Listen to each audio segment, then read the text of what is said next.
राधे राधे। आइए सुनते हैं बुद्ध पूर्णिमा की कथा। द्वापर में एक बार भगवान श्री कृष्ण से यशोदा माता पूछती हैं कि आप संसार के पालन करता हो, मुझे कोई ऐसा उपाय बताओ जिससे कि मृत्यु लोक में किसी भी स्त्री को विधवा होने का डर न हो और न ही उसे निसंतानता का दुख रहे। इस पर भगवान श्री कृष्ण ने माता यशोदा से कहा, हे माते, मैं आपको एक ऐसे व्रत के बारे में बताता हूँ जो सौभाग्य और संतान प्राप्ति के लिए हर स्त्री को करना चाहिए। हर स्त्री को 32 पूर्णिमासी के व्रत को करना चाहिए। यह संतान और सौभाग्य की रक्षा के लिए बेहद फलदायी है। मैं तुम्हें विस्तार से बताता हूँ।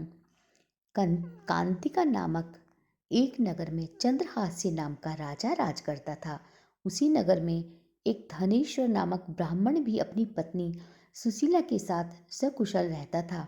इनके घर में धन संपत्ति की कोई कमी न थी, लेकिन ब्राह्मण को कोई संतान न थी, जिसके कारण दोनों दंपत्ति बहुत दुखी रहते थे। एक बार उस नगर में एक साधु आया जो आसपास के सभी घरों से भिक्षा मांगने के बाद गंगा नदी के किनारे बैठकर भोजन करके जीवन यापन करता था। लेकिन वह साधु धनेश्वर ब्राह्मण के घर भिक्षा मांगने कभी भी नहीं जाता था। उस साधु के ऐसे व्यवहार को देख सुशीला और धनेश्वर बहुत ही दुखी होते थे। फिर उस साधु से पूछा कि आप सभी के घरों से भिक्षा लेते हो, लेकिन हमारे घर से भिक्षा क्यों नहीं लेते? ऐसा क्यों है साधु महाराज? क्या आप हमसे नाराज हैं? तब साधु ने जवाब दिया कि तुम निसंतान हो, ऐसे घर से भिक्षा लेना पतितों के अन्न के समान होता है और मैं कभी भी पाप का भागीदार नहीं बनना चाहता। बस यही कारण है कि मैं तुम्हारे घर से भिक्षा नहीं लेता हूँ। यह सुनकर धनेश्वर बहुत दुखी हो गया और साधु से पूछने लगा कि हे महाराज, हे साधु महात्मा जी, ऐसा कोई उपाय बताएं जिससे मुझे संतान के सुख की प्राप्ति हो।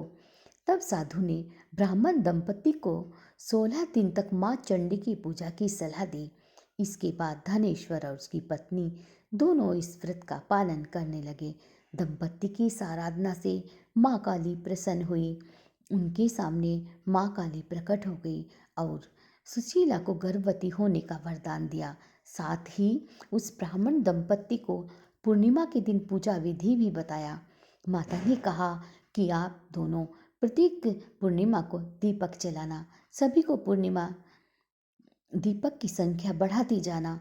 ऐसा तब तक करना जब तक 32 दीप ना हो जाए। इस तरह माता की कृपा से सुशीला गर्भवती हुई और काली माता के कहे अनुसार वह पूर्णिमा पर दीपक भी जलाती रही। फलस्वरूप दंपति के घर एक पुत्र का जन्म हुआ, जिसका नाम धनेश्वर और सुशीला ने देवदास रखा। देवदास के बड़े होने के पश्चात धनेश्वर ने उसे विद्या ग्रहण के लिए काशी भेजा। काशी में देवदास के साथ एक अजीब दुर्घटना घटी, जिसमें धोखे से देवदास का विवाह हो गया। जब देवदास ने बताया कि वह अल्पायु है, फिर भी जबरदस्ती विवाह करवा दिया गया। उसके कुछ समय बाद जब काल देवदास के प्राण लेने आया तो वो विफल हो गया। इसके बाद काल ने यमराज का संदेश दिया कि वह देवदास के प्राण लेने में असमर्थ है। इसके बाद यमराज ने कहा कि इसकी वजह क्या है, तो भगवान शिव और माता पार्वती के पास गया इसकी वजह जानने के लिए। तब माता पार्वती ने काली माँ से मिले वरदान का वरदान सुनाया और कहा कि ब्राह्मण दंपति देवदास के माता पिता ने पूर्णिमा का व्रत रखा है, इसलिए देवदास का कोई कुछ नहीं बिगाड़ सकता। पूर्णिमा व्रत के महात्म्य को, उसके महत्व को जानने के बाद से कहा जाने लगा कि इस व्रत को करने से जातक को काल से मुक्ति मिलती है। साथ ही भगवान उसकी सभी मनोकामनाएं पूरी करते हैं। तो आपको कथा कैसी लगी और अन्य ऐसी ही धार्मिक वीडियो देखने के लिए कृपया हमारे चैनल को लाइक, शेयर व सब्सक्राइब अवश्य करें।